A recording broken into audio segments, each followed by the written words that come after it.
과연 나에게도 신이라는 것이 존재할까? 신이 있다면 왜 나를 이토록 고통스럽게 하는 것일까?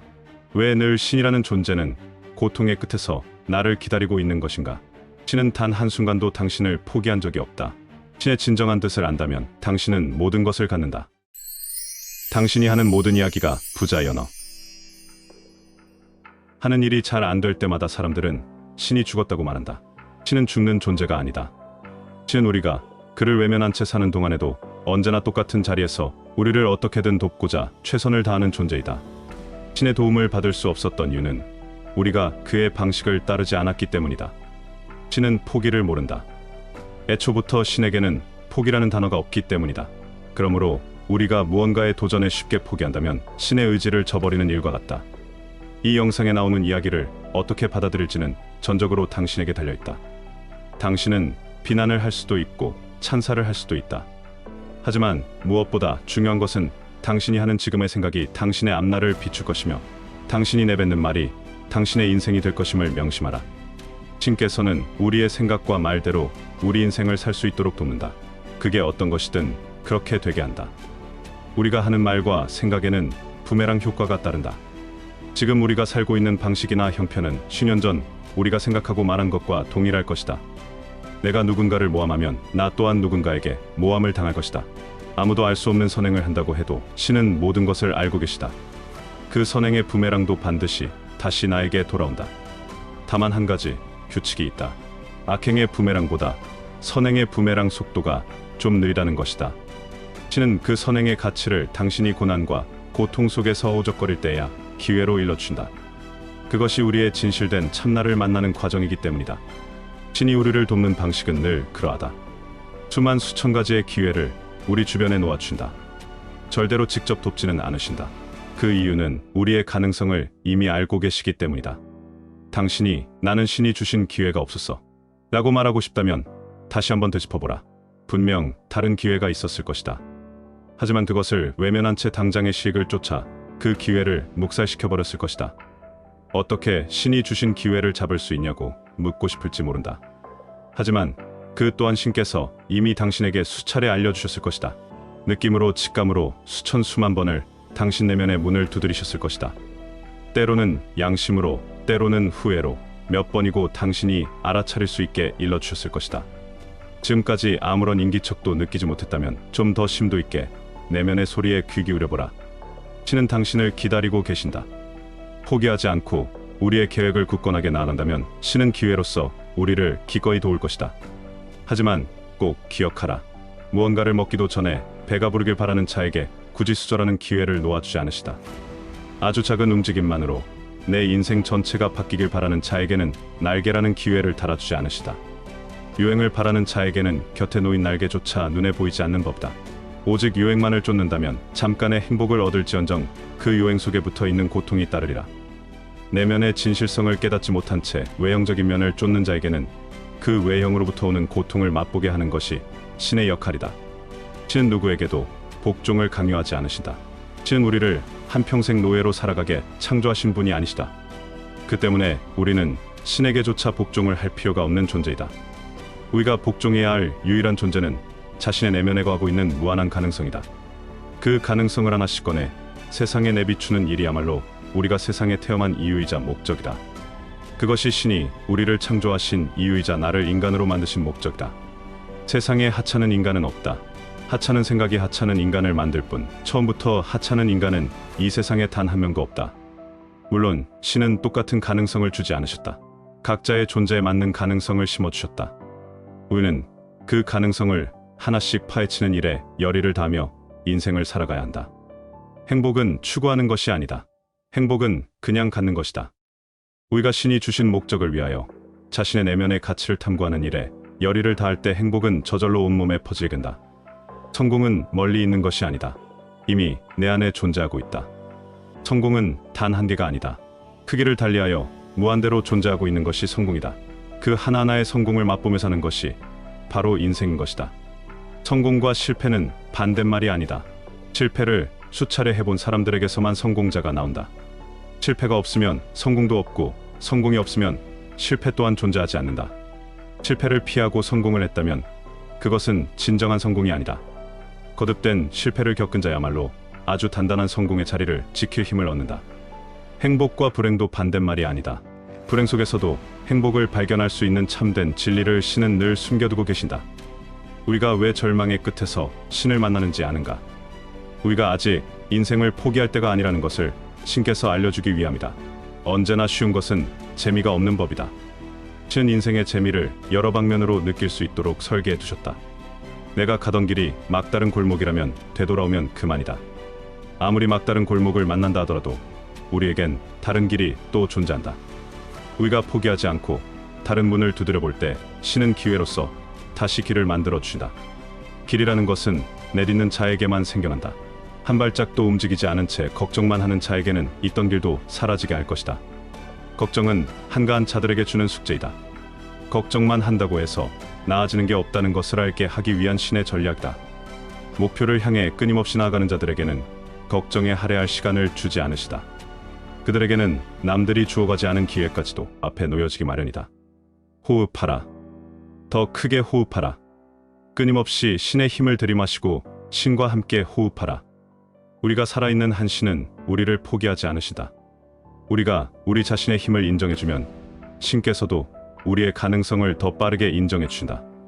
우리가 우리의 무한한 가능성을 어떻게든 끌어내려고 애쓴다면 신은 우릴 더 격하게 도우실 태세를 하신다. 당신이 수없이 무너질 때에도 신은 단 한순간도 당신을 포기할 생각이 없으시다. 왜냐면 우리가 사라지면 신의 목적이 실패로 끝나기 때문이다. 신은 오로지 우리의 목적대로 우리를 살게끔 도와주신다. 내 생각대로, 내 말대로 내 인생이 사라지도록 최선을 다해 돕는 존재이다. 우리는 살면서 수만 번의 악마의 속삭임에 흔들리게 될 것이다. 몇 번이고 그러한 시험에 빠져들어 허우적거리게 될 것이다. 사랑에 아파하고 실패에 아파하고 좌절감에 인생을 저버릴 결심까지 할지도 모른다. 하지만 기억하라. 획일적인 인생은 참된 인생이 아니다. 웃음이 있으면 눈물이 있고 눈물이 있으면 웃음이 있다. 그렇게 쉽게 포기할 줄 알았으면 애초부터 신은 인간을 만들지 않으셨을 것이다. 우리는 강한 존재이다. 우리는 우리의 생각보다 훨씬 더 강하고 단단한 존재들이다. 우리가 포기하지 않는다면 신은 절대 우리를 먼저 포기하지 않으시다. 끊임없이 우리 곁에 기회를 놓아주고 우리가 알아차릴 수 있는 날이 오기를 기다리고 계신다. 우리의 가능성을 늘 더 높이 더 깊게 끌어올려 주신다.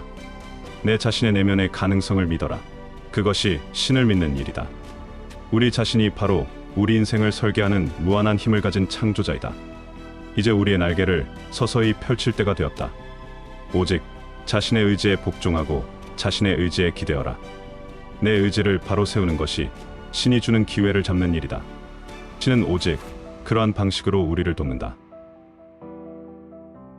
우리는 행복하기를 진실로 원하지 않는다. 우리는 잠들어 있다. 잠든 채로 태어나고 잠든 채로 살며 잠 속에서 혼이 난다. 잠 속에서 자녀를 낳고 깨어나 본 적이라고는 없이 잠 속에서 죽는다. 그걸 알게 되면 매우 소름 끼칠 것이다. 이것은 매우 중요하다. 우리는 깨어있는 듯하지만 사실은 모두 잠든 채 살아가다 죽는다. 우리가 인간이라고 부르는 것의 아름다움과 사랑스러움을 제대로 이해하는 일이 없다. 어떤 종교든 이구동성으로 동의하는 사실이 있다. 그것은 모든 것이 좋다는 것이다. 모든 것이 좋다. 매사가 뒤죽박죽인 인생일지라도 모든 것이 좋다는 것이다. 하지만 슬프게도 대부분의 사람들이 잠들어 있기 때문에 모든 것이 좋다는 뜻이 무엇인지를 이해하는 일이 없다. 우리는 늘 악몽을 꾸고 있는 것이다. 사실 깨어난다는 것은 그닥 즐겁지 않은 일일지도 모른다. 침대에 누워 있을 때가 가장 안락하고 기분이 좋으니까 말이다. 그래서 지혜로운 스승들은 사람들을 깨우려 하지 않는다. 아무리 잠들어 있는 사람들을 보더라도 결코 억지로 깨우려 들지 않는 게 현명할 것이다. 지구라는 땅 위에 내리는 비는 모두 똑같다. 하지만 풀밭에 가시나무가 자라게도 하고 정원의 꽃을 자라게도 한다. 진리가 미치는 영향은 각기 다르다는 얘기다. 누군가에게 큰 도움이 되고 싶은 생각은 전혀 없다. 만약 당신이 이 이야기를 듣고 도움을 받았다고 생각한다면 그것은 당신 자신이 스스로를 위해 그러는 것이다. 만약 손해를 입었다는 생각이 든다면 그 또한 당신 자신이 그러는 것이다. 우리라는 인간은 사람들의 도움을 받는 일을 포함해서 우리가 느끼고 생각하는 것 대부분을 우리 자신을 위해 우리 머릿속에 떠오르게 한다. 그렇기 때문에 무언가의 손해를 보든 도움을 받든 그것은 스스로가 자신에게 하는 것이다. 상대가 그러는 게 절대 아니다. 이와 마찬가지로 당신이 누군가를 돕는다면 그것은 당신 마음을 돕는 일이 되는 것이고, 당신이 누군가와 싸우거나 욕한다면 스스로의 마음을 어지럽히는 것이다. 인간은 스스로를 위해 감정을 만들어내고 생각하고 느낀다. 남을 위해 그러는 것이 아니다. 우리는 그 어떤 누구도 신뢰하지 않는다. 오로지 그 사람에 대한 자신의 판단을 신뢰할 따름이다. 그런 우리가 불평을 달고 사는 이유는 무엇일까? 내 판단이 형편없었다라고 말하기를 좋아하지 않기 때문이다. 그렇게 말한다는 건 유쾌한 일이 아니니까. 그래서 우리는 네가 어떻게 나를 실망시킬 수 있어? 라고 말하기를 더 좋아한다. 우리는 결코 온전히 누군가를 사랑하고 있지 않다. 그 사람에 대한 내 편견과 관념을 사랑하고 있을 뿐이다. 하지만 관념이라는 것은 늘 변한다. 그렇기에 우리는 상대에게 어떻게 그럴 수 있느냐고 따지기를 좋아한다. 늘 남 탓을 하며 살아가고 있는 이유다. 사실 바뀐 건 상대가 아니라 내 관념인데 말이다. 과연 이런 우리가 진실로 성장하기를 바란다고 말할 수 있을까? 우리는 달라지기를 진실로 원하지 않는다. 우리는 행복하기를 진실로 원하지 않는다. 말도 안 된다고 말하겠지만 이것이 사실이다. 진정한 나를 알아가는 방법. 깨어나기 위한 첫 번째 단계는 깨어나기를 원치 않는다는 것을 인정할 만큼 솔직해지는 것이다. 우리는 조건 없이 행복해지기를 상상할 수가 없다. 조건들에 우리의 행복을 걸도록 길들여져 있기 때문이다. 만약 당신이 누군가에게 너는 나의 행복이야 라고 말한다면, 그것은 만약 내가 너를 가질 수 없다면 나는 행복해지기를 거부한다 라는 얘기와 같은 것이다. 내가 행복을 걸고 있는 대상이 나를 선택하지 않거나 가질 수 없게 되었다면 어떻게 그렇게 이기적일 수 있냐고 물을 것이다. 우리 모두는 이기적이다. 이러저러한 것을 소유할 여건을 상정해 놓고서 행복을 기대하고 있다. 어떤 조건의 충족 없이는 행복하기를 원하지 않는다. 그러니까 조건 없는 행복을 거부하고 있다는 말이다. 이걸 가지면 행복할 텐데, 좋은데 취직하면 행복할 텐데, 부모가 돈이 많았으면 행복할 텐데, 저 사람이 날 좋아해주면 행복할 텐데, 그런 조건들이 충족되지 않는다면 나는 행복할 수 없다고 스스로 거부하는 것이다. 그러나 행복은 우리의 본래 상태이다. 사회와 문화의 어리석음에 오염되기 전에 지극히 자연적인 상태이다. 우리가 행복을 얻기 위해 할 것은 사실 아무것도 없다. 행복은 앞으로 얻어야 할 것이 아니라 이미 가지고 있는 것이기 때문이다. 그렇기에 조건은 행복의 요건이 될 수 없다. 그건 단지 착각이며 망상을 하고 있을 뿐이다. 너는 왜 행복하냐 물으면 왜 내가 행복하지 않을까? 라고 말할 수 있겠는가? 너는 언제 행복하냐 물으면 나에게 행복하지 않을 때가 있어야 하나? 라고 말할 수 있겠는가? 이런 어리석은 물음에 답할 필요도 없다. 어리석은 비교에 나 자신을 넣을 필요도 없다. 행복은 구하지 않을 때 느껴지는 것이다. 내가 누릴 행복에 조건을 붙이는 어리석은 짓을 하지 마라. 그런 짓은 이미 가지고 있는 권리를 스스로 묵살해버리는 짓이다. 진짜 자유를 원한다면, 진심 어린 사랑을 원한다면, 기쁨과 평화와 영성을 원한다면 가장 첫 번째로 우리가 깨어나기를 거부하고 있다는 점을 깨달을 필요가 있다. 영성은 단지 종교적인 것을 말하는 것이 아니다. 영성이라는 것은 깨어나는 것을 뜻한다. 인간에게 꼭 필요한 성장이 바로 영적 성장이다. 내적인 마음이 성장해야 자연스럽게 외부적인 성장이 찾아온다. 이러한 성장은 나이와는 무관하다. 몸이 성장했다고 해서 마음도 성장했다고 말할 수는 없다. 어린아이도 깨어있을 수 있고 나이 먹은 노인도 잠들어 있을 수 있다. 진짜 나를 깨닫고 깨어나게 하여 나의 권리를 찾는 것이 바로 영성이라고 할 수 있다. 이것이 성장해야 모든 것의 성장과 성공을 이룬다. 이젠 다 지겹다. 남에게 의지해 살기보다 더 나은 길이 분명히 있을 것이다. 이렇게 말하기 전에 한 관계에서 충분히 고통을 겪어야만 모든 관계에서의 환상을 깨뜨리게 된다. 사실 많은 사람들이 고통의 중간 단계에서 허우적거리며 산다. 그 고통을 끝까지 경험해내면 사실 그 고통이 단지 환상이었음을 알게 되는데도 말이다. 환상임을 깨우치지 못하면 그것이 실제인 양 그 안에서만 허우적거리게 되는 것이다. 겉에서 그런 사람들을 바라보면 꺼내주고 싶어지지만 사실 그런 사람들을 도우려고 하면 오히려 욕을 먹는다. 네가 뭔데 참견이냐며 오히려 화를 낸다. 충분히 그 고통을 빨리 벗어날 수 있음에도 빠져나오려들지 않는다. 끝까지 경험하고 나서 깨우치면 그나마 다행이다. 자꾸만 중간에만 머물러 그 상태에서 긴 세월을 보내는 사람이 있다. 왜 그런 고통을 내가 겪고 있는지 그 원인을 헤아려보지 않고 외부적인 핑계거리를 찾는 데 바쁘다. 고통과 불행의 원인은 항상 내부에 있다. 내 인생에 필요한 것은 내적 성장이지 외적 풍경이 아니다. 풍경은 늘 바뀌기 마련이다. 그 풍경을 바라보는 시력과 청력은 늘 내부에서 만들어진다. 우리는 무언가를 포기할 때 오히려 그것에 매이게 된다. 무엇과 계속 싸울 때 그것에 힘을 계속 부여하고 있는 것이다. 벗어나는 게 아니라 오히려 그 안에 철저히 매이게 된다. 무언가를 포기할 때 줄곧 그것에 더욱 강하게 집착하기 때문이다. 힘이라는 것은 싸우면서 강화되기 마련이다. 그게 나쁜 힘이든 좋은 힘이든 싸우는 것에 내온 에너지를 주고 있는 것이다. 그것을 몰아내는 유일한 방법은 포기하는 것이 아니라 꿰뚫어 보는 것이다. 그 실제 가치를 이해하면 포기할 필요도 없이 떨어져 나가게 된다. 그러나 그것을 간파하지 못하고 이러저러한 것 없이는 행복하지 못할 것 같다는 생각에 빠진다면 꼼짝할 수 없게 되는 것이다. 그래서 만약 이러한 것에서 깨어나게 된다면 애착하는 것에 대한 욕망을 간단히 떨쳐버리게 된다. 진리라는 것은 어떤 확실한 태도의 결과로서 갑자기 발견되는 것이다. 거기에는 개방된 태도, 그리고 어떤 새로운 것을 발견하려는 의지가 있어야 한다. 당신 자신을 불행하게 하는 신념이나 그 체계에 도전하는 것이다. 가르침 받은 거의 모든 것을 비우고 다시 배우는 것이다. 다시 배우려는 의지, 다시 들으려는 자발성이 매우 중요하다. 지금까지의 말을 들을 때 자신의 반응을 살펴보라. 화가 나거나 불쾌하거나 불만스러울 수 있다. 아니면 놀라거나 감탄하고 있을 수도 있다. 아마 당신은 자신이 이미 생각하고 있는 것을 확인해 주길 바라면서 듣고 있을지도 모른다. 내 생각이 맞다, 내 신념이 맞았다 라는 것을 확인해 주길 바라면서 집중하고 있었을지 모른다. 만약 그것을 확인할 수 있는 부분을 찾지 못했다면 지금쯤 쓰레기 같은 내용만 말하네 라고 욕을 할 수도 있다. 그러니까 많다고 해도 상관없다. 누군가는 새로운 것을 찾기 위해 듣고 있길 바란다. 이미 알고 있는 것을 확인받기 위해서가 아니라 알던 것도 새로운 측면으로 볼 수 있는 귀를 가졌기를 바란다.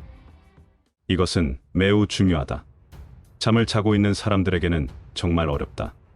많은 사람들이 사실 새로운 것을 싫어한다. 몹시도 미워하고 있다. 그 사실부터 빨리 직시할수록 오히려 좋다. 새로운 변화가 우리를 방해할 때 우리는 몹시도 화를 낸다. 내 신념이 흔들리면 내 믿음과 내가 배운 것들이 흔들리기 시작하면 상당한 혼란을 겪는다. 그것을 이겨내는 자는 극히 드물다. 진리에 대한 개방. 그 결과가 무엇이든 그것이 자신을 어디로 인도하든 상관하지 않는, 자신이 어디로 인도되는지도 모른 채 마음을 열어버리는 것. 그것이 신앙이다. 그것은 신념도 아니라 신앙이다. 그러한 신앙은 불안정하다. 이미 그것을 따를 준비가 되어 있고 열려 있다. 활짝 열려 있다. 개방은 잘 속아 넘어가는 것을 뜻하지 않는다. 개방은 내가 어떤 말을 하든 그대로 믿는 것을 말하지 않는다. 절대 아니다. 내가 하는 모든 말에 도전하라. 완고한 태도가 아니라 개방적인 태도로 도전하라. 그리고 모든 것에 도전해야 한다. 부처님이 말씀하셨다. 승려와 학자들은 내 말을 존경심에서 받아들여서는 안 된다. 금세공이 금을 깎고 닦고 문지르고 녹여서 다루듯이 뜯어보아야 한다. 그것이 진정으로 듣는 것이다. 그렇게 할 때야 깨달음을 향한 중요한 단계를 밟고 있다고 할 수 있다. 행복하길 원하지 않는다는 것. 그리고 이해하고 듣고 자신의 신념 체계 전체에 도전할 태세의 단계를 밟는 것. 종교적 신념뿐만 아니라 정치적 신념, 사회적 신념, 심리학적 신념만 말하지 않는다. 그 모든 것에 도전하라는 얘기다. 이미 내가 굳게 믿고 있던 것을 재평가하는 자세를 말한다. 이미 끝낸 배움을 또 다시 배울 수 있어야 한다. 사실 우리는 기쁨과 행복 그리고 사랑에 둘러싸여 있다. 하지만 대부분이 전혀 의식하지 못한다. 그 이유는 오랜 기간 세뇌되었기 때문이다. 이제라도 사물을 새롭게 바라보아야 한다. 새로운 마음으로 갈아입어야 한다. 더 이상 최면에 걸린 사람처럼 스스로를 눈 감은 채 살게 두지 마라. 한 연구에 따르면 인간은 자기 것이 아닌 남의 어떤 관념에 취하여 자기 안에 그것을 투입할 때 세뇌된다고 한다. 게다가 그런 관념을 위해서 죽을 각오까지 하게 된다고 한다. 자기 안에 확신과 신념을 투입하여 세뇌됐는지에 대한 검증은 그런 관념이 공격당하는 순간 일어난다. 깜짝 놀라며 감정적으로 반응한다. 눈이 뒤집어지는 것이다. 그 관념 때문에 죽을 각오도 해버린다. 세뇌로 마음이 더럽혀져 다른 것은 받아들이려 하지 않는다. 그 관념이 자신을 살렸고 행복하게 하고 있다고 생각하고 있겠지만 반대로 그 관념이 자신을 죽이고 불행하게 하고 있는지를 모른다. 우리는 모두 자기 위치에서만 듣는다. 그래서 세상에서 가장 어려운 일이 제대로 듣는 것과 보는 것이다. 당신 안에는 누가 살고 있는가? 그걸 알게 되면 매우 소름 끼칠 것이다. 스스로 자유롭다 생각하지만 아마 당신 안에는 다른 사람에게 유래하지 않는 몸짓, 다른 사람에게 유래하지 않은 생각, 감정, 태도, 신념이라는 것은 단 한 개도 없을 것이다. 무서운 일이지 않는가? 당신은 그것을 모르고 있다. 아니, 우리 모두 그것을 모른다. 당신 안에 찍혀 들어와 있는 기계적인 삶을 분석해보라. 어떤 것을 매우 강렬히 느낄 때 당신 자신이 그걸 그렇게 강렬히 느끼고 있다고 생각하겠지만 과연 그럴까? 당신이 나라고 부르는 이것이 단지 과거 환경에 따라 겪은 체험들의 복합임을 이해하려면 좀 더 깨어나야 할 것이다. 깨침은 사실 괴로운 일이다. 고통을 겪기 때문이다. 자신의 환상이 깨어지기 시작하여 자기가 일으켜 세웠다고 생각한 모든 것들이 무너지는 것을 본다는 것은 정말 고통스러운 일이다. 그래서 극소수만이 이 고통을 감내하고 이겨내 깨달음을 얻는다. 그렇게 깨달음을 얻으면 삶을 위해서 내려다 볼 수 있게 된다. 원하는 대로 인생이 흘러가게 둘 수 있고 외적 풍경에 큰 의미를 부여하지 않게 된다. 돈이 많아도 불행을 느끼는 사람들은 내적 성장이 전혀 이루어지지 않은 탓이다. 진짜 나에 다가가지 않으면 우리의 마음은 늘 고통을 받는다. 진짜 나를 알 때까지 고통은 상황과 강도를 달리해 수시로 찾아온다. 당신의 안팎의 모든 것을 살펴보라. 그리고 거기서 무언가 일어나고 있거든 아무런 평도 판단도 말고 어떤 태도도 취하지 말라. 어떤 간섭도 말고 그것을 바꾸려는 시도도 하지 마라. 그저 그것을 있는 그대로 이해하면서 마치 그 일이 내가 아닌 다른 사람에게 일어나고 있는 것처럼 해보라. 그렇게 할 때 나가 아닌 내 것과 구별되고 있음을 깨닫기 시작할 것이다. 염려할수록 결과는 더 나빠진다. 원래 그렇게 되게 되어 있다. 이것은 바꿀 수 없는 법칙이다. 나를 내 것과 동일시할 때 고통이 따른다. 내 것에는 고통이 있고 진짜 나는 이런 것들에 속하지 않는다. 그래서 자신에게서 떨어져 나와 내 것을 관찰할 때는 나와 내 것이 분리된다. 두렵다거나 아쉽다거나 불안하다고들 많이 말한다. 돈, 이름, 국적, 인물, 친구.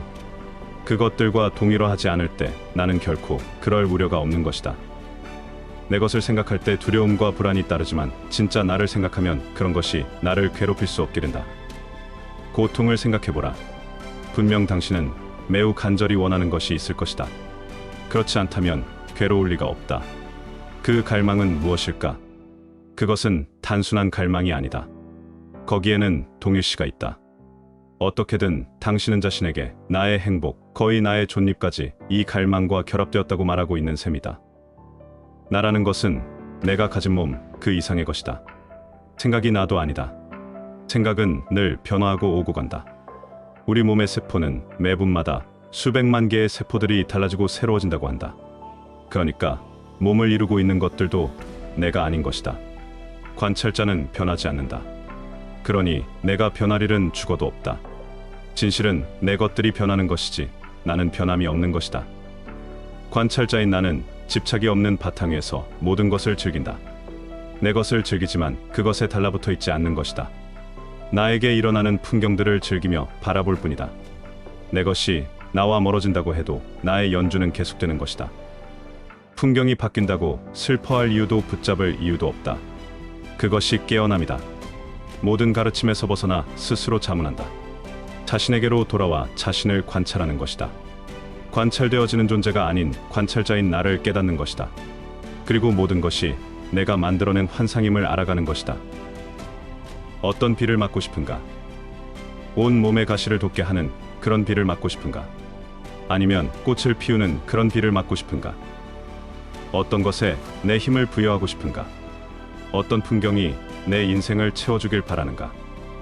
집착은 오히려 그것을 빼앗기게 만든다. 나는 내 것과는 다른 존재다.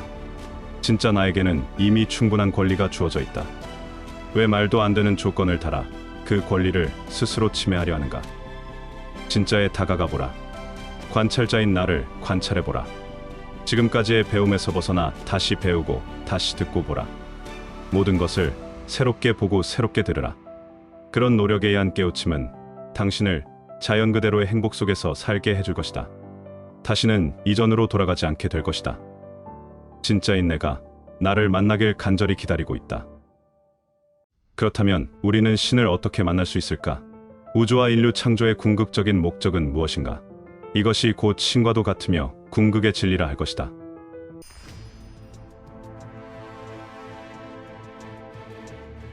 미켈란젤로가 성당 천장에 그린 아담의 창조. 이 그림에서 신은 백발의 흰 수염을 지닌 근육질 남성으로 묘사된다. 나이가 좀 들어 보일 뿐 인간의 모습 그대로를 하고 있다. 윌리엄 블레이크의 옛적부터 항상 계시니 라는 그림도 있다. 이 그림에서 우주를 창조하신 신을 흰머리와 수염을 늘어뜨린 건장한 남성으로 그렸다. 그러한 남성의 손에는 컴퍼스가 들려져 있다. 세상을 측량하고 있는 것이다. 본래 그림을 그린 목적은 인간 세계를 간섭하는 나쁜 신을 묘사하기 위해서였다. 통속적인 신의 관념에 대한 저항을 표현한 것이다. 이러한 그림들은 사람들이 신에 대해 가지는 이미지를 특정하게 했다. 많은 사람들이 신을 하늘에 살거나 구름 위에 앉아있는 나이든 남성이라고 생각하는 사람이 많아졌던 것이다. 물론 현대인들은 좀 더 현실적으로 표현한다. 하지만 아직도 신에 대한 이미지는 크게 벗어나지 못하는 것 같다. 어쨌든 우리는 이러한 그림들이 주는 이미지를 우선적으로 지워내야 한다. 이슬람의 전통 사상에서는 신을 감히 그림으로 표현할 수 없다고 이를 금지시켰다. 그리스도교 전통교리 역시 신이 지혜롭고 힘이 세며 우주 저 너머 혹은 우주 안에 어딘가에 존재한다 하더라도 유한한 정신은 아니라고 주장했다. 초기 그리스도교인들은 신이 무한한 존재라고 말했다. 신이 무한하다는 것은 신이 어떤 것에 의해서도 제한될 수 없음을 뜻한다. 어떠한 한계에 신을 넣어 유한하게 만들 수는 없다는 얘기다. 신은 여러 사물 중에 하나가 아니다. 신은 여러 존재 중 특정 하나가 아니라는 말이다. 신을 우주 안에 있는 존재라거나 우주 밖에 존재하는 무언가라고 말할 수도 없는 것이다. 그렇게 되면 유한한 존재로 제한되기 때문이다. 신이 무한자라면 우주 안이든 우주 밖이든 어디서든 배제되어서는 안 되는 것이다. 그래서 어떤 이는 존재자가 아닌 존재 그 자체라고 말했고, 어떤 이는 존재의 끝없는 바다라고 말했다. 어떤 특정한 무언가로 말할 수 없는 존재라는 것이다. 인간이 가진 언어로는 표현할 수 없다. 우리가 가진 언어로 표현하려 애쓴다는 것 역시 제한을 두려워하는 것이기 때문이다. 중요한 건 우리는 하늘에 사는 노인의 모습을 한 신이 아닌 다른 그림을 그릴 수 있어야 한다는 것이다. 신은 보이지 않는 정신이라고도 말할 수 있다. 신이 우주 전체를 포함하여 한계가 없는 하나의 실제라고 생각한다면 우리 역시 제한이 없는 무한한 실제의 일부가 되는 셈이다. 그렇다고 우주가 곧 신이며 신이 우주 전체를 뜻한다고 말하는 것이 아니다. 만약 우리 자신 모두가 신의 일부라고 말한다면 우리는 자유롭게 행동할 수 없다는 생각에 빠질 수도 있다. 우리에게 오직 정해진 의지만이 존재하고 각자의 자유의지가 없다고 단정지은다면 악행을 행하는 자들조차 자신에게는 책임이 없다고 말할 것이다. 모든 것이 신의 뜻이었다고 자신의 악행에 신을 핑계 삼을지도 모른다. 자신이 저지른 일을 이미 신께서 허락하셨고 신에게 응답을 받아 한 일이라고 말할 것이다. 우리가 말하고 행동하는 모든 것이 신의 뜻이다라고 말한다면 자신의 행동에 책임을 지려는 사람은 아마 한 명도 없을 것이다. 이는 여러 과학 시험에서도 있었다. 과학자가 시험 대상자들에게 인간에게는 자유의지가 없다. 우리는 태어났을 때부터 운명이 결정되었고 겪는 모든 일은 그렇게 될 수밖에 없게 이미 정해져 있다 라고 말하며 실험을 진행했다. 그러니까 인간이 어떤 행동을 할 때는 그 행동을 하기 0.1초 전에 뇌에서 이미 결정을 한다고 한다. 내가 무언가를 짚기도 전에 뇌는 그게 무엇이 될지 이미 정해뒀다는 말이다. 그렇게 0.1초씩 뒤로 가다 보면 우리의 선택은 이미 아주 오래전에 결정된 게 된다. 이미 내가 어떻게 살지가 정해져 있었다는 말이 되는 것이다. 그 과학적 증거를 들은 참가자들은 상대방이 고통받을 것을 알면서도 고통받는 쪽을 선택했다. 자신이 하는 행동이 본인이 하는 게 아닌 이미 정해진 운명대로 한 것이기 때문에 어떤 책임의식도 느끼지 않았던 것이다. 모든 사람이 이렇게 되었다면 지구 전체가 범죄 집단이 되었을지도 모른다. 신이 존재한다면 과연 그런 목적으로 지구에 인류를 창조하셨을까? 그 많던 공룡들을 멸종시키고 왜 신핑계만 되는 인간들을 살려두고 계실까? 우주는 특유의 본성을 지닌 유한한 요소들의 집합체이다. 신은 이런 요소들과는 차원이 다른 것이다. 신은 한계가 없고 어떠한 것에도 의지하지 않은 채 스스로 결정할 수 있기 때문이다. 우주의 모든 요소는 신과 분리될 수 없기에 모든 것이 그 안에 있다. 그와 동시에 유한한 모든 것은 신과 완전히 구별되는 자신들만의 고유한 존재를 지닌다. 신과 분리될 수 없지만 신과 구별이 되는 자신들만의 의지가 따로 있다는 뜻과 같다. 신의 의지와 각자의 고유한 존재 속에 자리하는 의지가 구별된다는 말이다. 신과의 합일이라는 것이 의지의 합일이지 않을까 한다.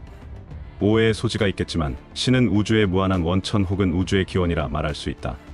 그러니까 신은 우주의 유한한 존재들을 통해 표현되는 무한한 존재이다. 시간이라는 것은 영원히 움직이는 형상이다. 라는 플라톤의 말처럼 시간과 공간 전체는 무한한 신의 유한한 형상이라고 할 수 있다.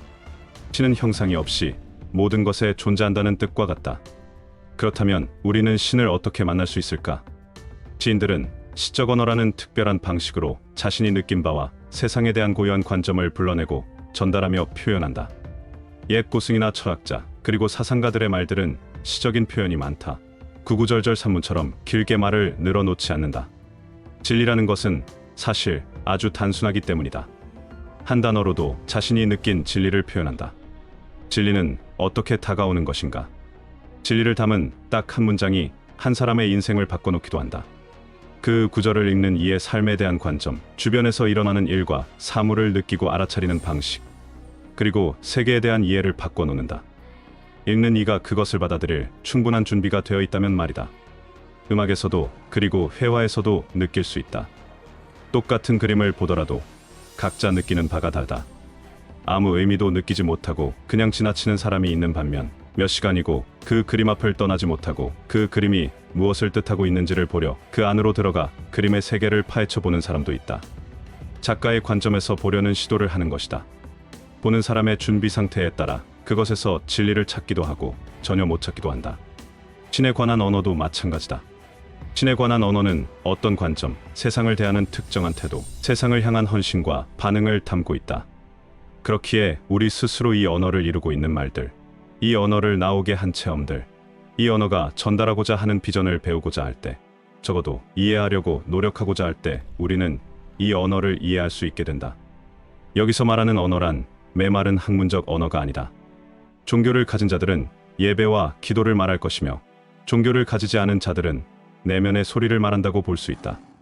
시나 그림을 보고 아무리 설명을 들어도 각자 느끼는 바가 다르듯이 신에 관한 언어 또한 누군가한테 배운다고 얻어지는 것이 아니다. 인생의 정답은 스스로 그것을 증명할 수 있을 때 의심 없이 답이라고 말할 수 있는 것이다. 그러니까 내가 있는 곳에서부터 시작하여 내 생각으로 그것을 매면까지 느껴보려는 노력에서 진리의 문이 열리기 시작한다는 말이다. 그것은 왜 그러한가? 그것은 어떤 법칙을 따르는가? 이러한 질문들은 과학이라는 방식으로 세상을 바라볼 때 나타난다. 과학이란 감정에 휘둘리지 않고 대상을 분석하는 것이기 때문이다. 하지만 인간에게는 생각할 수 있는 능력과 감정이 있다. 무엇이 느껴지는가? 나는 어떻게 그것에 빠져들었나? 감정을 통한 사물을 관조하는 이러한 태도는 그 세계에 접근하는 또 하나의 고유한 방식이다. 사물의 원인 분석을 통한 과학적 방식보다는 미학적인 방식으로 다가가 보는 것이다. 사실 과학이라는 것도 종교와 밀접하게 연관되어 있다. 작용반작용 법칙 등을 발견한 뉴턴은 종교에 관심이 많은 과학자였다. 신이 세계를 창조했다는 그의 믿음은 자연 법칙을 탐구하는 주요 동기가 되었다고 한다. 만약 신이라는 존재가 자신의 욕망대로 세계에 관여하고 있다고 믿는다면, 세계의 모든 요소가 운명이나 우연들에 의해 움직인다고 믿었다면 과학은 시작될 수 없었다.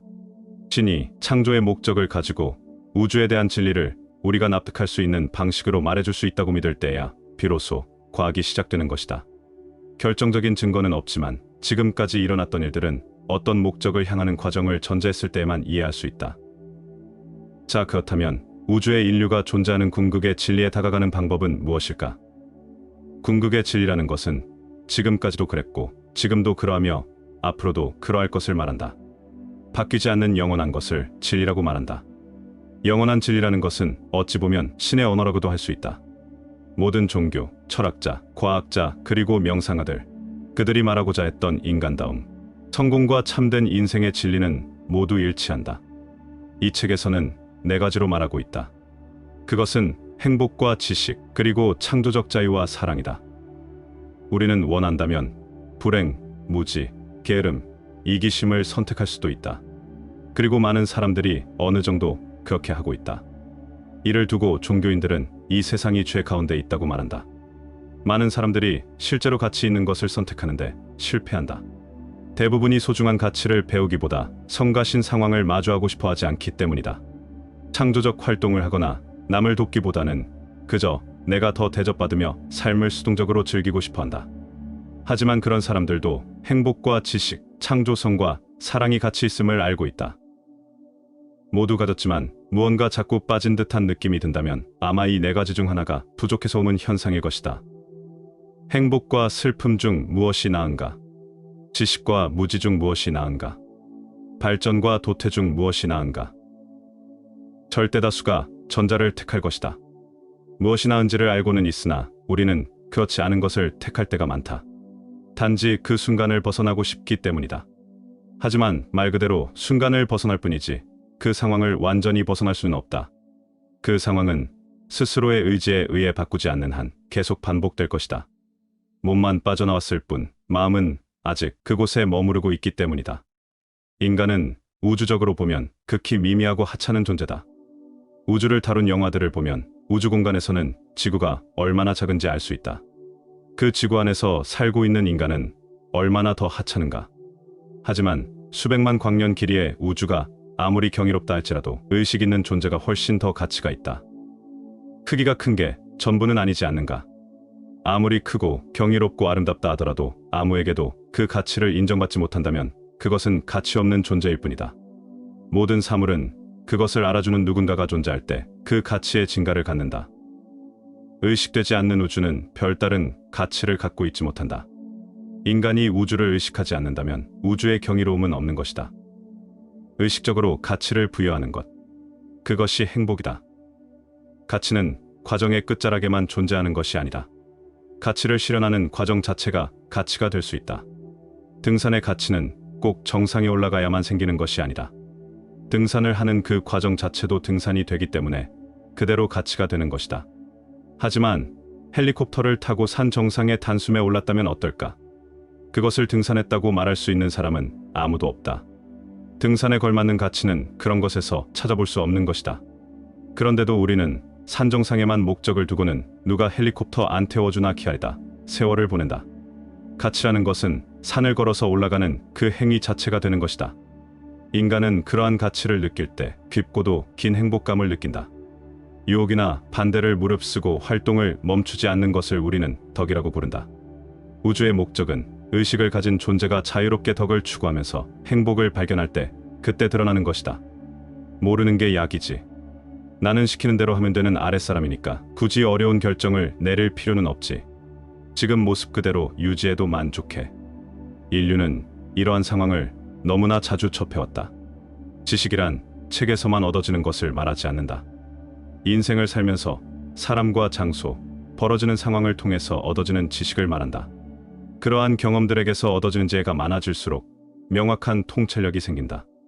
아리스토텔레스는 사물의 원인을 이해하고 아름다움을 깨닫는 것, 이 두 행위를 포함하는 지식 탐구야말로 모든 선 중에 가장 위대한 선이라고 말했다.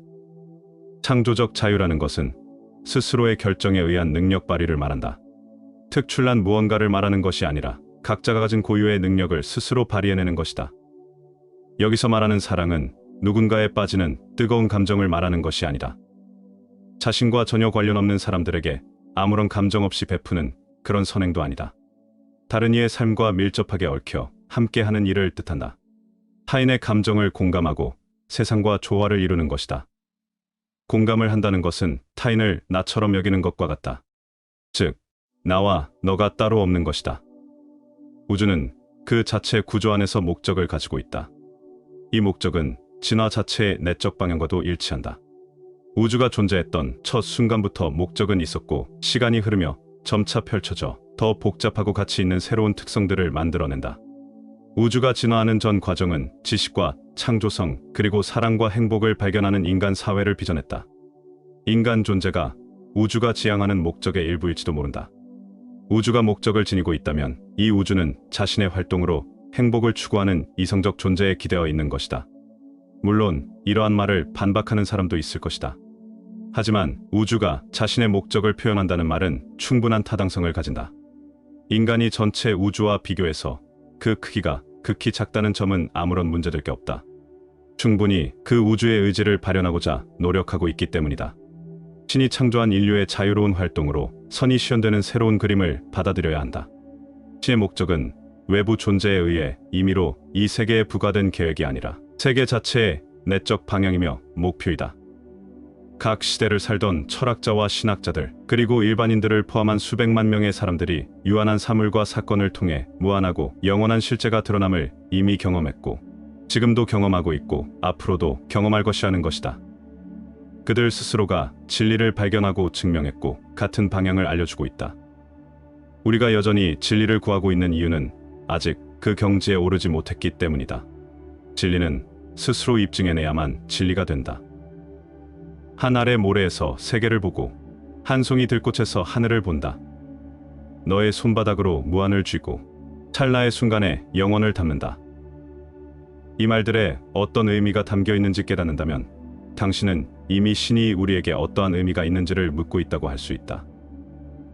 가치를 발견하는 행복, 나를 둘러싼 모든 장소와 사람들, 그리고 경험에서 얻어지는 배움, 능력을 최대한 발휘하는 창조의 자유, 그리고 공감이 바탕이 되는 사랑.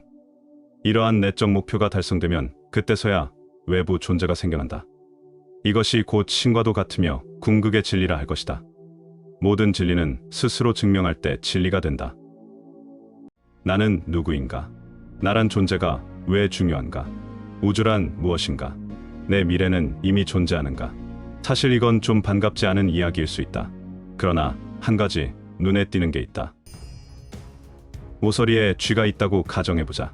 쥐가 당신과 마주치면 잠시 행동을 멈췄다가 언제 닥칠지 모를 공격을 피하기 위해 재빨리 도망갈 것이다. 당신이 바라보는 것을 쥐가 느꼈기 때문이다. 즉, 당신의 바라보기가 쥐에게 특정 반응을 유도한 것이다. 이는 양자역학을 설명하는데 중요한 예시이다.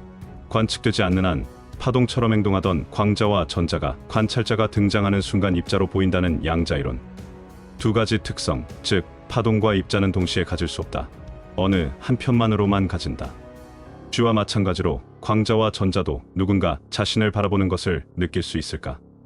많은 과학자들이 말도 안 된다고 할 것이다. 대다수 과학자가 일련의 다행스러운 사건으로 인간 생명이 지구에서 진화되기 전까지는 자연에는 마음이라는 것이 존재하지 않았다고 생각한다.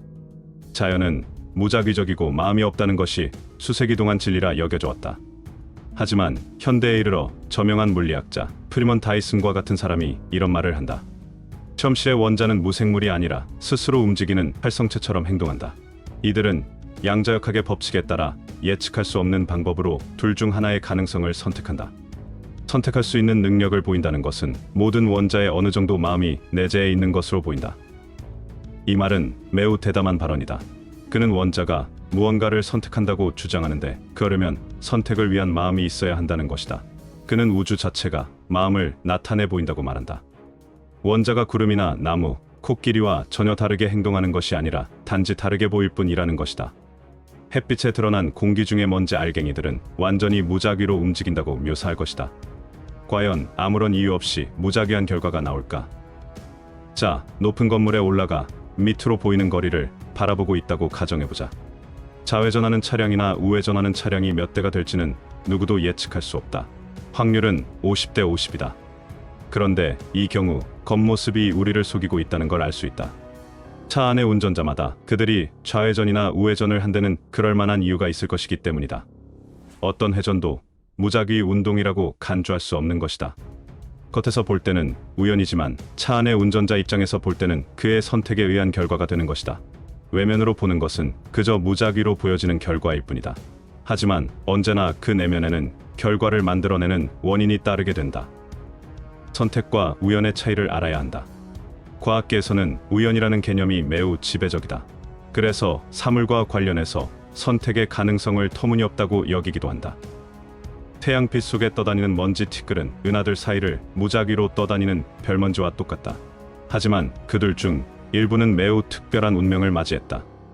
어떤 먼지는 지구에서 생명의 필수적인 요소가 되었기 때문이다. 사실 무작위라는 것이 아직까지 그 내면속까지 읽어내지 못했기 때문일 수 있다. 대부분 사람들이 실제 스스로 겪었거나 수학이나 과학으로 증명된 사실만 믿는 경향이 있기 때문이다. 인간인 당신은 목적과 의미, 경향과 의도를 갖고 행동한다. 모든 행동에는 그 행동을 나타나게 하는 이유가 있다는 것이다. 이는 무작위와는 정반대이다. 아무런 목적이 없이 떠돌던 먼지들이 어떻게 우리 삶에 필요한 요소가 되었을까? 무작위로는 이러한 현상을 설명할 수 있는 핵심에 도달할 수 없다. 중요한 것은 마음이 어디에나 있을 수 있으며 우리의 삶이 마침 이 사실을 반영하고 있다는 것이다. 우리가 하는 모든 행동에는 어느 하나 무작위로 이루어지는 것이 없다. 관찰이라는 행동, 그저 바라보는 것조차 수동적이 아니라는 이 발견을 통해서 마음이 물질을 지배한다는 생각이 물리학을 뒤엎었다. 물론 지금 당장 당신의 방을 둘러본다고 해서 그 물건들이 바뀌지 않는다. 하지만 당신의 눈이 다른 물체를 바라봄에 따라 당신 두뇌 속 시각 피질의 활동을 변경시키고 있을 것이다. 그런데도 우리는 사물을 바라보는 것이 다른 것에 일어나는 일에 영향을 주지 않는다는 걸 당연하게 여긴다. 레몬을 칼로 자르고 있는 모습을 상상해보자. 잘라진 레몬에서 나오는 과즙이 눈에 들어온다. 이 말을 듣는 것만으로도 입에 침이 고이는가? 이유는 간단하다. 머릿속에 레몬을 떠올리는 행위와 레몬을 실제로 보는 행위가 우리 몸에 같은 반응을 불러일으키기 때문이다. 두뇌의 명령을 침샘으로 전달하는 분자는 레몬이나 바위, 나무 속 어딘가에 있는 분자와 다르지 않다. 우리는 마음이 물질에 미치는 이와 비슷한 재주를 계속해서 피운다. 그 변화는 우리 유전자의 활동까지 내려간다. 수십억 개의 뉴런을 따라 마이크로볼트 단위의 전기가 흐르고 뇌세포를 분리하는 시냅스에서는 화학 반응이 일어난다. 이러한 사건들은 자동으로 일어나지 않는다. 우리가 세상을 경험하는 방식에 따라 바뀐다.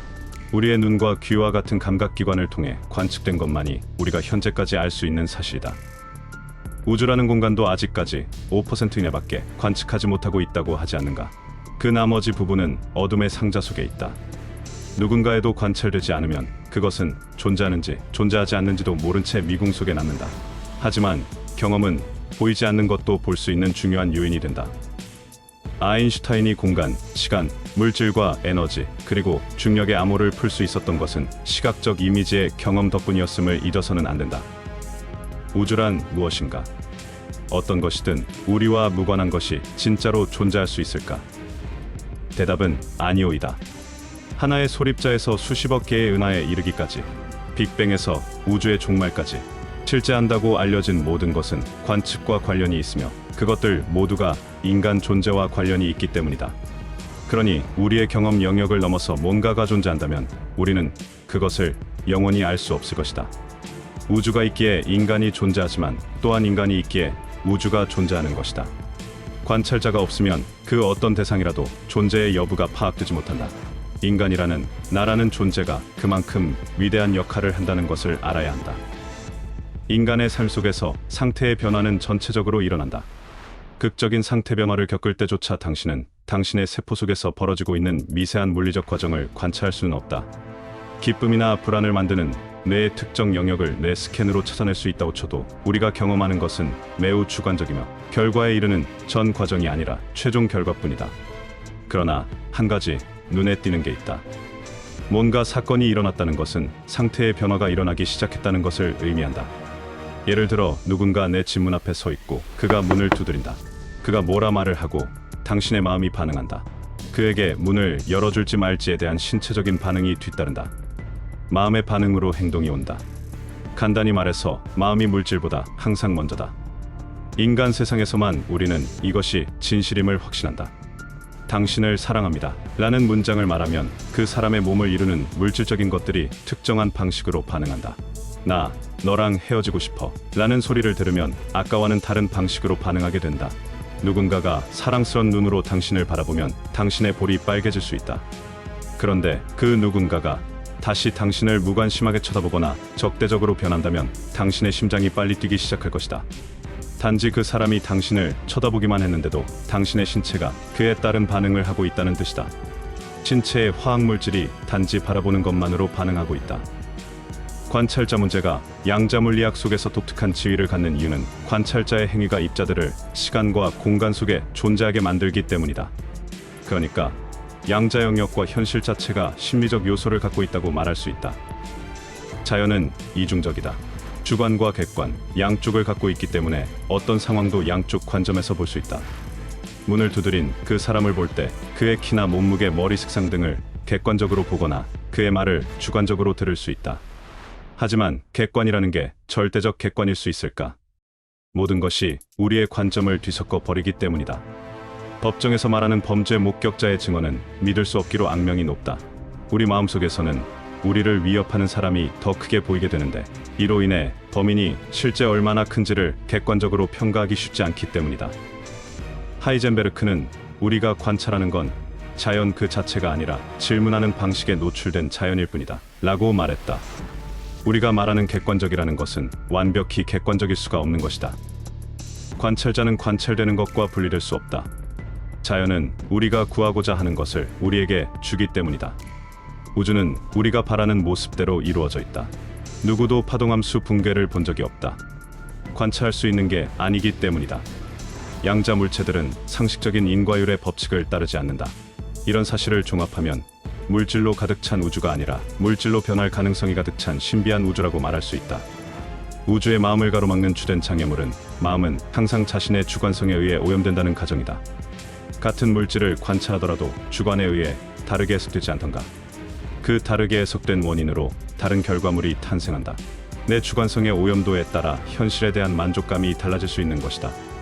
그러니까 내가 지금 불만스러운 현실을 살고 있다면 내 주관성은 상당히 오염되어 있을 수 있다. 나는 누구인가?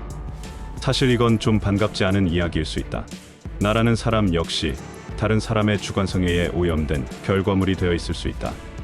앞서 말했던 것처럼 누군가가 나를 어떻게 바라봐 주었는지에 따라 나의 반응은 달라졌을 것이고 그에 맞게 신체의 세포 또한 다른 반응을 일으켰다. 그런 것들이 쌓이고 쌓여서 내 성격을 만들고 나의 스타일을 만들고 결국엔 생활 방식을 만들었으며 결과적으로 현재의 나를 만들었을 것이다. 보통의 경우라면 말이다. 내가 바라보거나 나를 바라보는 관찰자 효과에 의한 내 반응, 그 반응에 의해 지금의 내가 되었고 앞으로의 인생도 그렇게 흘러가게 된다. 뉴턴은 정원 사과나무 그늘 아래서 차를 마시다 중력의 법칙을 떠올렸다. 왜 저 사과는 수직으로 땅에 떨어질까? 왜 사과는 옆이나 위로 가지 않고 지구의 중심으로 거듭 떨어지는 것일까? 이는 분명히 지구가 사과를 끌어당기기 때문일 것이다. 물질에는 끌어당기는 힘이 있음이 확실하다.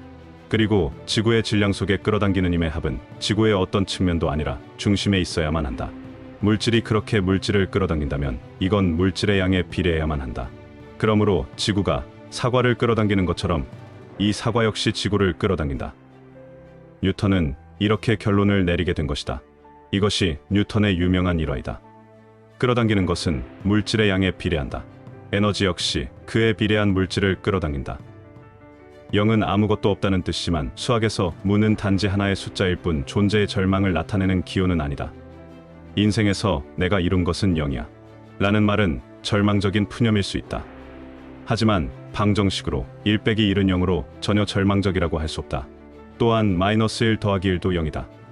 원래 제로인 것과 마이너스인 상태에서 플러스를 더해 제로가 된 것이 과연 같을까? 수학적으로는 결과값이 같을 수 있겠지만 이것을 인간의 삶이라고 생각하면 달리 해석할 수 있다.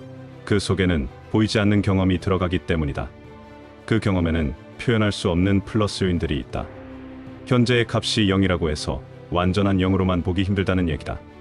수학적 결과값을 인생의 결과값과 동일시할 수 없다. 모든 우연 속에는 누군가의 선택이 있었다. 그 선택에는 목적과 의도가 들어있다. 그 목적과 의도는 관찰자의 객관과 주관에 영향을 받는다. 인간의 객관은 주관과 완전히 분리될 수 없다. 모든 것이 인간의 의지, 즉 마음과 연결된다. 인간의 경험을 넘어선 영역은 영원히 알 수 없다. 우주의 경이로움은 인간이 의식하지 않으면 즉 인간의 마음으로 관찰하지 않으면 영원히 알 수 없는 것이다. 관찰자, 관찰 대상, 그리고 관찰 과정. 이것들은 분리될 수가 없다. 나와 현실과의 관계가 분리될 수 없다는 얘기다. 그렇다면 내 미래는 이미 존재하는가? 거기에 대한 대답은 자신 스스로가 할 수 있다. 불만을 느낀다면 가장 먼저 오염된 주관을 살펴라. 우주의 존망은 그 자체가 인간 존재에 달려있다. 당신의 미래의 존망은 그 자체가 당신이 생각하고 느끼는 방식에 의한 반응에 달려있다. 우주는 우리의 방식에 반응한다. 이 우주는 자신의 모양이나 색깔, 소리나 감촉 그 모두를 우리에게서 얻는다. 이것이 진짜 우주이며 우리의 유일한 우주다. 무엇을 보고 있는가? 어떻게 바라보고 있는가? 무엇을 생각하고 있는가? 어떻게 생각하고 있는가? 그런 것들을 바라보고 생각할 때 어떤 반응을 보이고 있는가? 퇴보와 진보는 자신의 선택이다. 그 선택은 마음의 반응이다. 그 반응이 미래를 결정한다. 당신 자신이 곧 우주다. 슬픔, 기쁨, 행복, 좌절, 모멸, 희열, 고통. 인간에게 왜 감정이 있는가? 인간은 무엇으로 존재하는가? 눈물, 웃음. 인간의 감정은 왜 신체로 전달되는가? 인간이 과연 오직 장기로만 움직이는가? 인간에게 다리가 있어서 여기서 거기로 갈 수 있는 것인가? 인간에게 손이 있어서 이것을 잡을 수 있는 것인가? 신체를 움직이는 힘과 의지는 어디에서 나오는가? 인간이 감정 없이 살 수 있는가? 감정이 없는 인간을 인간이라 말할 수 있는가? 꽃을 본다. 향기가 나는가? 인간은 오직 향기만으로 무언가를 판단할 수 없다. 좋다라는 느낌을 받으면 꽃은 향기가 난다. 싫다라는 느낌을 받으면 꽃은 향기를 잃는다. 별을 본다. 밤하늘에 펼쳐지는 광경이 경이로운가? 인간은 오직 눈으로만 무언가를 판단할 수 없다. 경이로운 느낌을 받으면 별이 빛난다. 아무 감정도 잃지 않으면 별은 빛을 잃는다. 세상의 끝이라는 것이 있는가? 시작이 과연 존재하는가? 우주의 시작을 빅뱅이라 확정지을 수 있는가? 빅뱅 이전의 우주를 예측할 수 없기에 최초의 시작은 아무도 모른다. 아무도 종말을 경험하지 못했기에 끝이 있는지도 알 수 없다. 그렇다면 시작과 끝은 어떻게 정해질 수 있는가? 불행 끝, 행복 시작. 끝과 시작을 정하여 세상을 완전히 다르게 보는 것은 인간뿐이다.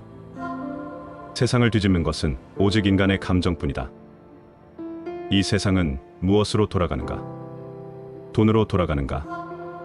돈은 무엇에 움직이는가? 주식이 왜 오르락 내리락 하는가? 내 집안의 물건들이 어떻게 존재하게 되었는가? 내 곁에 있는 이 사람을 어떻게 만나게 되었는가? 인간의 감정은 돈을 움직인다. 인간의 감정은 물을 유로 만든다. 인간의 감정은 전혀 알지도 못했던 남을 제2의 나로 만들기도 한다. 인간이 어떻게 존재하게 되었는가? 생명이 어떻게 탄생하는가? 누군가가 느낀 감정에 의해 세상에 눈을 뜨는 존재가 생긴다. 모든 시작은 사랑이었다. 감정을 자극할 수 없는 인간이 불을 누릴 수 있는가? 감정을 절제할 수 없는 인간이 세상을 통제할 수 있는가? 오래전 읽은 책이 왜 아직도 가슴에 남아있는가? 오래전 헤어진 연인을 왜 잊지 못하는가? 왜 첫사랑의 상처는 오래가는가? 세상이란 게 무엇인가? 우주란 게 무엇인가? 인간이란 게 왜 그곳에 존재하는가? 광활한 우주에 티끌보다 못한 인간이란 존재가 정말 하찮게 보이는가? 그렇다면 물어보자. 당신이 우주를 인식하지 않는다면 우주의 광활함이 존재할까? 애초에 당신이 이 세상에 존재하지 않았다면 우주가 왜 필요할까? 인간이 우주를 보려 하지 않았다면 우주가 무엇인지 알 수 있었을까? 그것을 위대하다 느끼지 않았다면 우주의 위대함이 있었을까? 경이로운 우주에 비하면 인간이란 존재가 더없이 작게 느껴진다. 하지만 인간이 있기에 우주를 느끼는 것이다. 우주보다 경이로운 건 바로 인간인 당신인 것이다. 천국과 지옥은 어떻게 나뉘는가? 무엇으로 천국인지 지옥인지를 구분할 수 있는가? 상황이 지옥인데 내가 웃고 있다면 상황이 천국인데 내가 슬픔을 느끼고 있다면 그것을 어떻게 설명할 것인가? 하루에 천국과 지옥을 몇 번이나 오가고 있는가? 최악이 있는가? 최선이 있는가? 무엇이 그것을 가르는가? 에너지는 무엇으로 만들어지는가? 신체의 운동으로 만들어지는가? 신체의 조건으로 에너지양이 결정되는가? 그렇다면 위기의 순간 기적의 힘이 발휘되는 것은 어떻게 설명할 것인가? 아직도 감정의 힘을 의심하는가? 감정을 없앤 우주를 보라. 감정이 없는 지구가 상상이 되는가? 당신이 가진 그 감정이 얼마나 위대한 것인지 알아야 한다. 그 감정이 곧 우주를 만든다. 그 감정에 신이 살아 움직인다. 살고 죽음은 사실 큰 사건이 아니다. 오래전 죽은 사랑하는 사람을 잊은 적 없다면 과연 죽음이 있는가? 내 안에 아직 살아있다면 그대로 살아있는 것이 아닌가? 만질 수 없다고 해서 존재할 수 없다고 말할 수는 없지 않은가? 모든 것이 감정으로 존재되는 것이 아니던가? 정말 눈에 보이는 것이 세상을 만들어가는가? 아니면 눈에 보이지 않는 것이 세상을 움직이고 있는가? 이 세상이 어떻게 돌아가고 있는가? 모든 것의 최초는 감정이다. 모든 것의 시작은 감정에서 비롯되었다. 사랑이 생명을 탄생시켰고 고통이 죽음을 불러들였다. 감정이 성공과 실패를 가른다. 감정이 행복과 불행을 가른다. 감정이 지옥과 천국을 있게 한다. 돈을 왜 벌려 하는가? 행복한 감정을 만들 수 있을 거란 기대 때문이다. 실패를 왜 하기 싫은가? 불행한 감정을 느끼기 싫어서이다. 왜 감정이 주인이 되고 내가 노예가 되길 바라는가? 왜 이 감정을 다스려 자신만의 우주를 창조할 수 있음을 모르는가? 신체는 감정의 지시를 따른다. 감정의 지시를 누가 내리게 하고 있는가? 지금 내가 하는가? 아니면 존재하지 않는 과거에 내가 하는가? 그것도 아니면 존재하지 않는 미래에 내가 하는가? 내가 있기는 한 것인가? 왜 지금을 살라는지 아는가? 지금 이 순간의 내가 가장 순수한 존재이기 때문이다. 지금 이 순간의 내가 가장 깨끗하고 순수한 감정을 가지고 있기 때문이다. 지금만을 보려 할 때 어떤 것도 확대 해석하지 않기 때문이다. 당신은 더 이상 어린아이가 아니다. 힘들 때마다 칭얼대며 달래줄 사람을 찾기엔 성인이란 타이틀이 부끄럽지 않은가? 모든 시작은 언제나 지금에서 시작된다. 최초의 시작은 언제나 지금 이 순간이다. 언제나 지금 이 순간에 내 감정에 따라 세상은 바뀐다. 모든 힘이 내 감정에 따라 생성되고 소멸된다. 모든 에너지가 감정에 따라 모였다가 사라진다. 크게 호흡하고 하늘을 보라. 그리고 내가 서 있는 땅을 보라.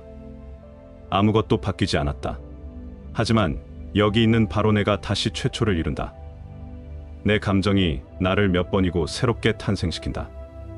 세상은 원래 그렇게 나로 인해 바뀐다. 이제 진짜 자신을 만날 시간이다. 최초의 우주.